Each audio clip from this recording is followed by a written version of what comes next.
आजच्या आपल्या पौराणिक कथेचं नाव आहे राजा हरिश्चंद्र। एकदा स्वर्गात इंद्राची सभा भरलेली असते आणि नारद मुनी उठतात आणि सांगतात सगळ्यांना का पृथ्वीवर अयोध्या देशात एक राजा आहे, त्याचं नाव हरिश्चंद्र। तो खूप गुणी आहे, प्रजाचं कल्याण करतो, सत्यवचनी आहे, एक बाणी आहे, अशी भरपूर स्तुती करतो। तिथेच वशिष्ठ ऋषी हजर असतात। वशिष्ठ ऋषी म्हणजे या राजा हरिश्चंद्राचे गुरु, ते सुद्धा सांगतात का नारद मुनी सांगतात ते सत्य, राजा हरिश्चंद्रासारखा आज पृथ्वीवर दुसरा राजा नाही। विश्वामित्र ऐकतात। विश्वामित्र म्हणजे वशिष्ठ ऋषींचे विरोधक, आणि ते सांगतात कोणताही गुरु आपल्या शिष्याची स्तुती करीन, परंतु परीक्षा घेतल्याशिवाय हे खरं मानता येणार नाही। आणि मी म्हटलं याची काय करतोय, राजा हरिश्चंद्राची परीक्षा घेतो। वशिष्ठ ओळखतात का विश्वामित्र परीक्षा घेणार हरिश्चंद्राची, म्हणजे नक्कीच ती कठीण परीक्षा असेल, आणि मग आपला शिष्य पास व्हावा म्हणून काय करतात वशिष्ठ ऋषी अनुष्ठानाला बसतात।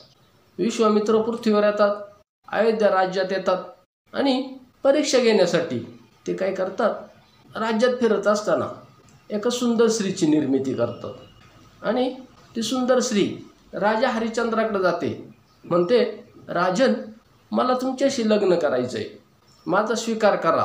परंतु राजा हरिश्चंद्र सांगतो मी एक पत्नी, मी काही देवी तुमचा स्वीकार करू शकत नाही। त्यानंतर विश्वामित्र आपल्या जटेतील एक केस उपटतो आणि जमिनीवर टाकतो।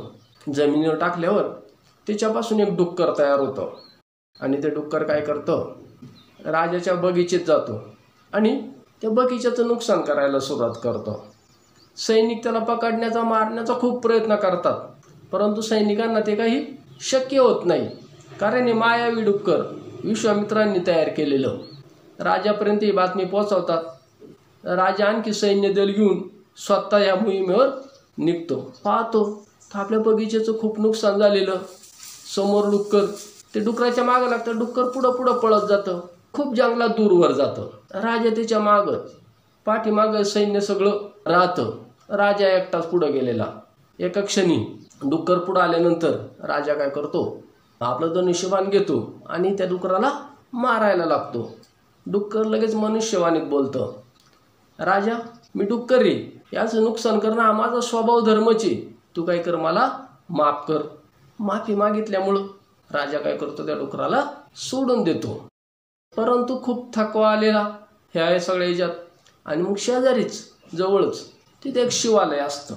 शिवालय म्हणजे शंकराचं मंदिर, आणि विश्रांतीसाठी राजा त्या शिवालयात जातो। तिथं झोप लागते राजाला। झोप लागल्यानंतर स्वप्न पडतं। हे स्वप्नात हे विश्वामित्रच ब्राह्मणाचं रूप घेऊन जातात आणि राजाला म्हणतात, राजा माझ्या मुलाचं लग्न आहे, मला दान हवंय। राजा म्हणतो तुम्हाला काय मागायचंय ते मागा। ब्राह्मण सांगतो का तुम्हाला जे द्यायचंय ते द्या।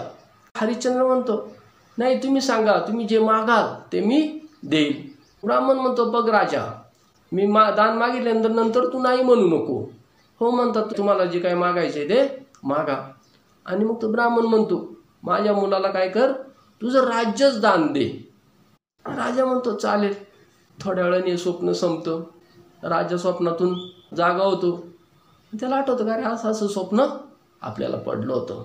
थोड्याच वेळात ते शिवालयात हे विश्वामित्र त्याच जे स्वप्नात जे ब्राह्मणाचा वेश धारण केलं होतं त्याच ब्राह्मणाच्या रूपात येतो आणि राजाला म्हणतो माझ्या मुलाचं लग्न आहे, मला औटभार सोनं हवंय, देशील का?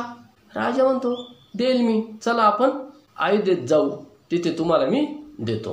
ते ब्राह्मण म्हणजे विश्वामित्र राजा हरिश्चंद्राबरोबर अयोध्येत जातं। राजवाड्यात जवळ आल्यानंतर राजवाड्याचा राजा जायला लागतो, तर तो ब्राह्मण त्या दंडानीच राजा हरिश्चंद्राला थांबवतो आणि सांगतो का मला इथंच सोनं पाहिजे, ते औटभार। औटभार म्हणजे 2.5 तोळं सोनं आत्ताच्या भाषेत, ती जुनी पद्धत होती औटभार म्हणायची त्या काळातली। आणि मग राजा प्रधानाला सांगतो का जा प्रधाना काय कर, यांना एक औटभार सोनं घेऊन ये। पण तो ब्राह्मण सांगतो का तू मला हे राज्य दान दिलेले, आता ह्या राज्यावर आणि ह्या राज्यातल्या संपत्तीवर तुझा कोणताही अधिकार नाही। तू इथलच्या कोणत्याही वस्तूला हात लावू शकत नाही. राजा हरिश्चंद्र सांगतो का मला काय करा, 1 आठवड्याची मुदत द्या. तर ब्राह्मण तयार होतो आणि तो ब्राह्मण सांगतो आता हे राज्य माझं आहे, आता तू, तुझी पत्नी तारामती आणि तुझा मुलगा रोहिदास तुम्ही काय करा, आता हे राज्य सोडून चालते व्हा. हे जी राजवस्त्र आहेत अंगावरची ती काढून ठेवा आणि वल्कले नेसा. वल्कले म्हणजे पूर्वीच्या काळी झाडाच्या साली अंगाभोवती गुंडाळल्या जायच्या, त्याला वल्कले म्हणायचे. आणि मग हे राजा हरिश्चंद्र, तारामती, रोहिदास आपल्या अंगावरचे राजवस्त्र तिथंच काढून ठेवतात आणि जायला निघतात.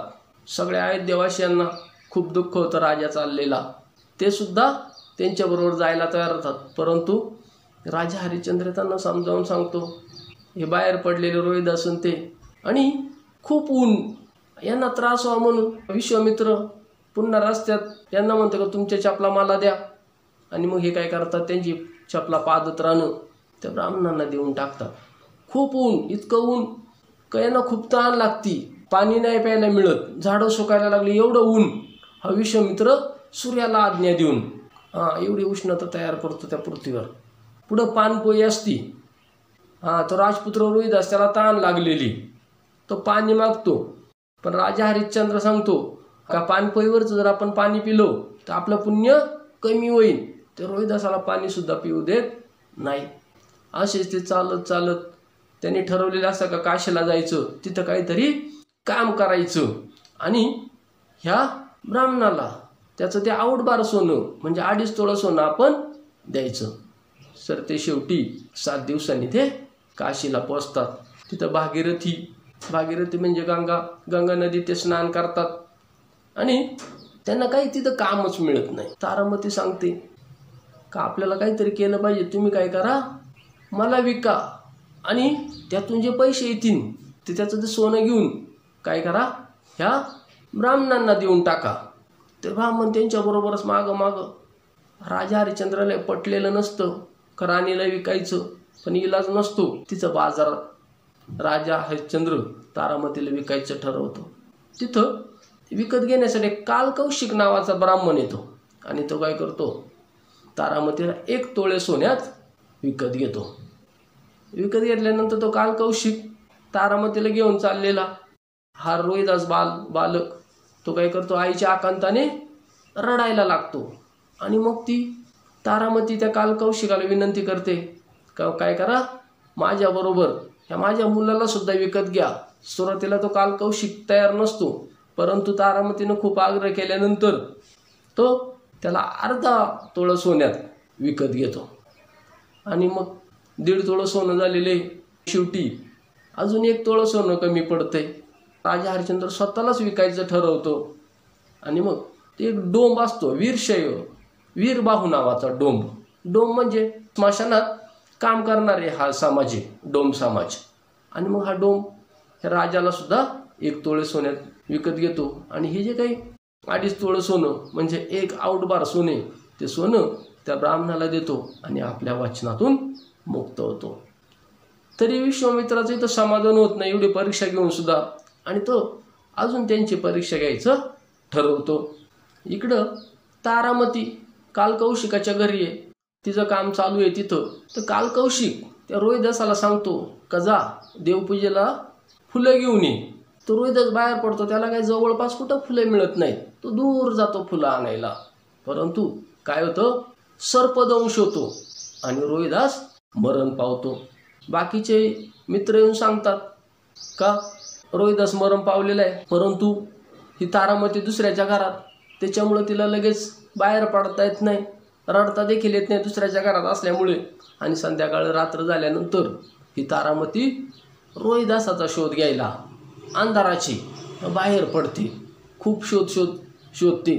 शेवटी तिच्या पायाला काहीतरी लागतं, पाहते तर खाली रोहिदासाचं प्रेत, मृतदेह. ती त्याला उचलून घेते आणि स्मशानात जायला निघते त्याचा अंतिम संस्कार करायला. अंतिम संस्कार करायला गेल्यानंतर तिथं कोणीच नसतं, रात्रीची वेळ असती. तिथं विश्वामित्र येतो पुन्हा ब्राह्मणाच्या रूपात. तो सांगतो तू काय कर, इथं स्मशानात कोणतंही प्रेतावर अग्निसंस्कार जर करायचा असेल तर कर घेतात आणि तुझ्याकडं तो काही कर नाहीये, तू काय कर, आत्ताच रात्रीच्या वेळेसच काय कर, त्याचा अंतिम संस्कार कर कुणी यायच्या आत. आणि मग ते गाई तिथं चितार असतात. रोहिदासाला अग्नी डाग देतात. परंतु तेवढ्यात तिथं राजा हरिश्चंद्र येतो. कारण तो राजा हरिश्चंद्र तिथंच त्या डोंबानी त्या स्मशानात कामाला ठेवलेलं असतं. परंतु 1 वर्षभरात यांची अशी काही परिस्थिती झालेली का ते राजा हरिश्चंद्र तारामती एकमेकाला ओळखत नाही. तो तिच्यावर रागावतो आणि त्या चितेवर पाणी टाकून ते प्रेत बाहेर ओढून काढतो. म्हणतात तू असं कर न देता कसे काही अग्निसंस्कार करतेस आणि तू कोणी? मग ती सांगते मी राजा हरिश्चंद्राची पत्नी तारामती. आणि मग ते दोघं एकमेकांना ओळखतात. त्यांना खूप वाईट वाटतं. ती सांगते का हा आपला पुत्र रोहिदास आहे. तो थांब मी काय करतो, डोंबाकडे जातो, त्या डोंबाकडून परवानगी घेतो आणि मग काय करू आपण आपल्या मुलावर अंत्यसंस्कार करू. राजा हरिश्चंद्र डोंबाकडे जातो परवानगी घ्यायला. इकडं ब्राह्मण विश्वामित्र सांगतो तिला काय कर, आता काय कर, हे प्रेत घे तू आणि शेजारच्या तिथं मंदिरात जा, नाही तर काय नाही तो वाघ येईन आणि ते घेऊन जाईन ते प्रेत. तिला ते खरं वाटतं. ती काय करते, त्याला घेऊन मंदिरात जाते. परंतु ती खूप थकलेली असते आणि तिला झोप येते. हे पाहून विश्वामित्र काय करतात, त्या प्रेताचे तुकडे तुकडे करतात आणि ते त्या तारामतीच्या बाजूला टाकतात. थोडं रक्त तिच्या तोंडाला लागतात. असं वाटलं पाहिजे पाहून का काय केलं, हिनंच ह्या मुलाला खाऊन टाकलंय म्हणून. आणि अशी परिस्थिती तयार केल्यानंतर ते विश्वामित्र गावात जातात आणि सगळीकडे बोंब करतात का गावात एक लाव आलेली आहे. लाव म्हणजे लहान मुलं खाणारी स्त्री. सगळे गावची लोक तिथं जमा होतात आणि काय करतात, त्या तारामतीला मारायला लागतात. तेवढ्यात तिथं ते वीरभाऊ म्हणजे या राजा हरिश्चंद्राचा मालक तो येतो आणि तो सांगतो हिला काय करा, ह्या लावला हिची हत्या करा कारण ही मुलांना खाते.